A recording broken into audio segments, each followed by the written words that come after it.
Hey guys, what's up? It's RCStuffandJunk. This is my first channel video, technically. I will be reviewing the Castle Creations Sidewinder 3. As you can see, I've already got it installed in my Traxxas Rustler, which I turned into a Traxxas Bandit, which was, I don't know, I guess it was a cool idea at first, but it's still pretty cool. It looks better than my old body did, which kinda sucked, so I just said, the heck with it, I'll just turn it into a bandit. So that's what I did. Anyways, let's get to the good stuff. Sorry about the poor lighting. I'm kind of using this as my makeshift studio. So yeah. So the ESC for the Sidewinder 3 combo. Not much to say about it. I guess it looks normal.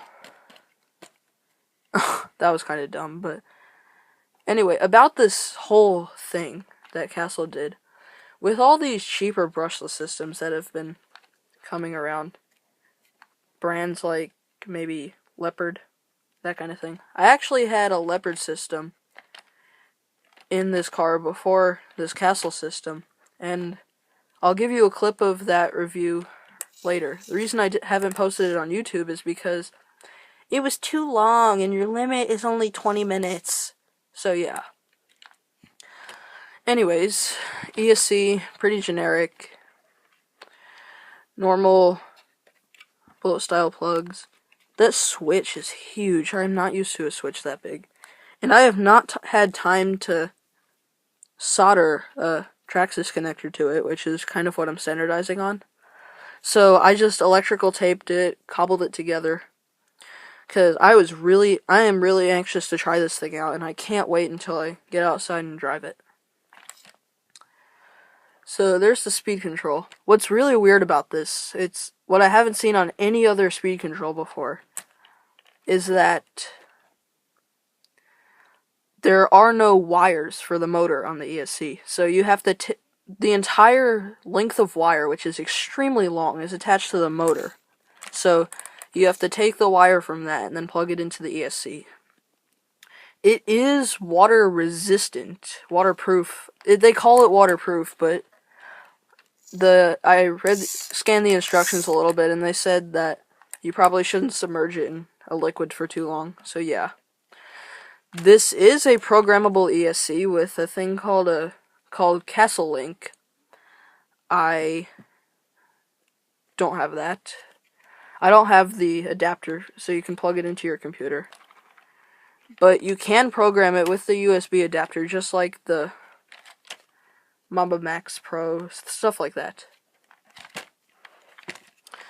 So yeah, but I have heard of some overheating problems with this ESC. And I actually had a Hobbywing Quick Run ESC that I was using with the old Leopard motor after that ESC blew out. A few minutes after I first installed it, smoke blew up in my face, so I have a feeling I'm not going to use a Hobbywing product for a long time, so yeah. It turns out there was a fan on it that has the same style of plug that plugs into the receiver. So what I may do is I may plug the fan into the receiver and find some way to mount it on top of this, but anything to help the overheating problem, I'm all for it. So there's the ESC. Here is the star of the show, Castle's new 4-pole motor. Now, I got the 5700 kV option, which is compatible with a 3S LiPo, but I don't think I'm going to do that because it's probably going to make the overheating problem with the speed control even worse. So yeah, says on it, Castle 100,000 RPM max, made in China. Huh. Oh well. I think these colors of wires are pretty generic to Castle. This is, I kind of hid it under there, but this is a 4-pole motor compared to the old 2-pole style. says 4-pole for more torque. Interesting. I'll have to see how that goes down. When I got this, I was kind of worried that the pinion that I already had wouldn't fit on the shaft. But it turns out it just fit. I was so close. I was kind of surprised by it, honestly. I am already happy with this. It's really, really easy to get it calibrated. Just like the Leopard ESC, you turn it on. Yeah, I think I'm doing this right. You turn it on. You turn on your controller. You plug a battery into the receiver. Then you turn on your controller. Hold the throttle trigger all the way forward. So all the way in the drive forward position. I don't know what you would call that, but you hold it in that position. Then you turn the ESC on. It'll do tone, flash red light, I think. Then hold it, and then after that, when it's flashing, hold it in reverse. Then yellow light flashes, then neutral and green light flashes, and then you're ready to go. So yeah, I have been running on nickel metal hydride batteries for a crazy amount of time. It's unbelievable how much time I've spent with those, and I've just been getting tired. So I got myself a lipo pack for this. Yep,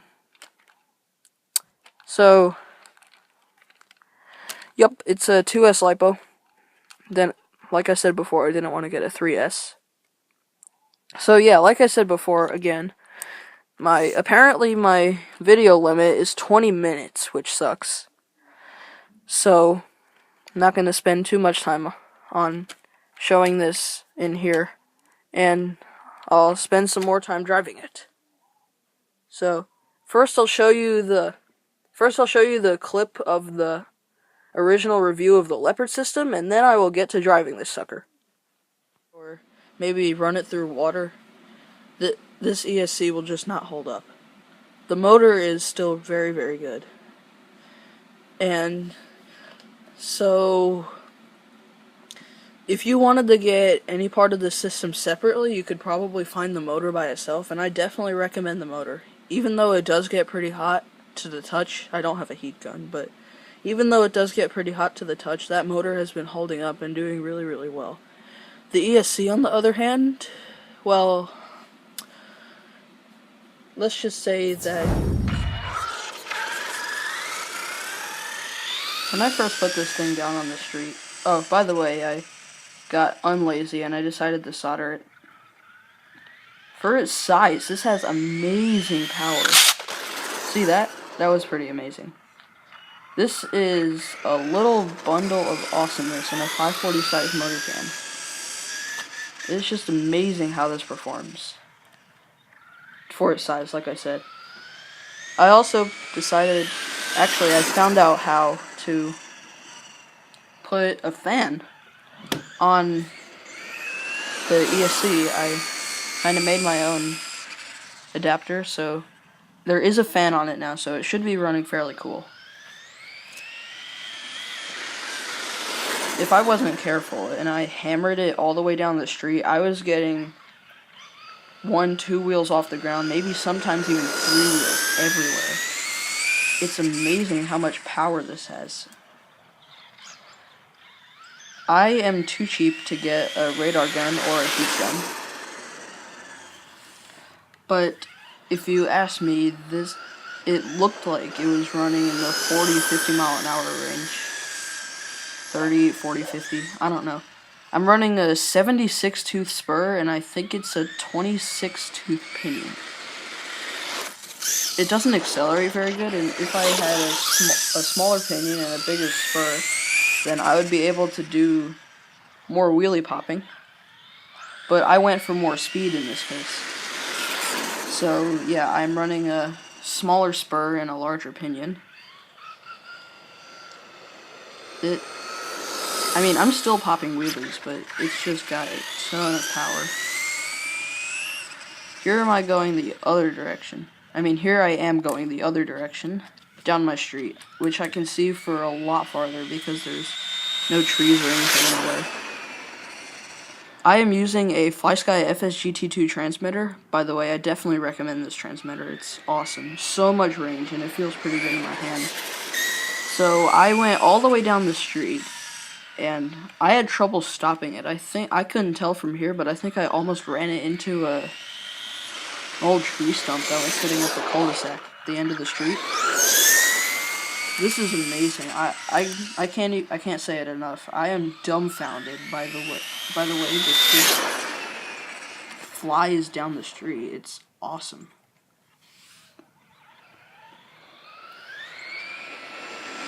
And if I jumped somewhere, like hit a stump or something, I would cartwheel for about 6 feet each time. I came out fine, but at the end I cartwheeled too much, and I broke something. More on that later. Wow, that's all I can say.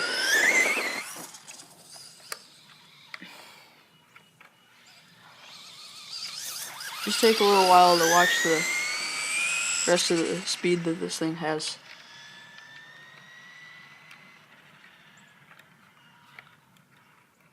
I give this thing a thumbs up. Castle, you did a great job on this.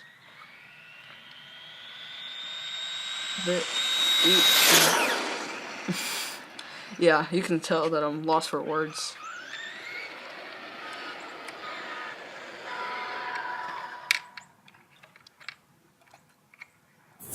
So, I was driving around, just like you saw, and I did hit something, maybe a rock. I did a couple of cartwheels, and I braked a linkage. I don't remember what that was called, but now this wheel is at a funky angle.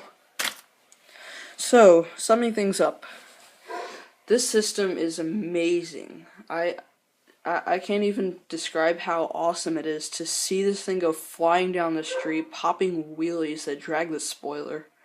I wasn't even expecting that last part. Like, I just drove it, and then it just suddenly popped a wheelie, and it was dragging the spoiler on the ground, and I'm like, whoa. So, yeah. This is amazing. I love this system. The best system I've ever had. It's also my second brushless system that I've tested in this car. And for future reference, this will be Project Randit. I will continue to put upgrades on it. And the reason I call it Randit is because it is a rustler and a bandit. So yeah, I will continue to put upgrades on this car.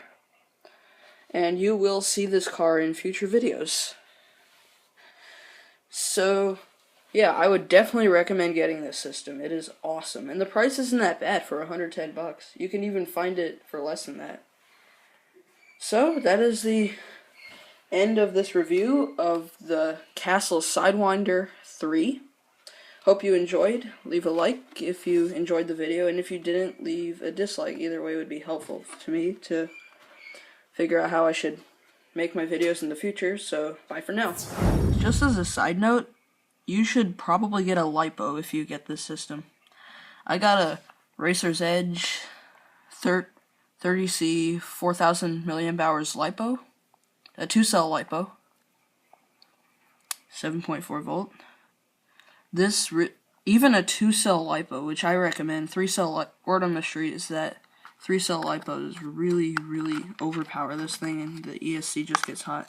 If you don't have access to a fan, then I definitely recommend using a 2S LiPo, but get a LiPo. This really helps the system. So, again, bye for now.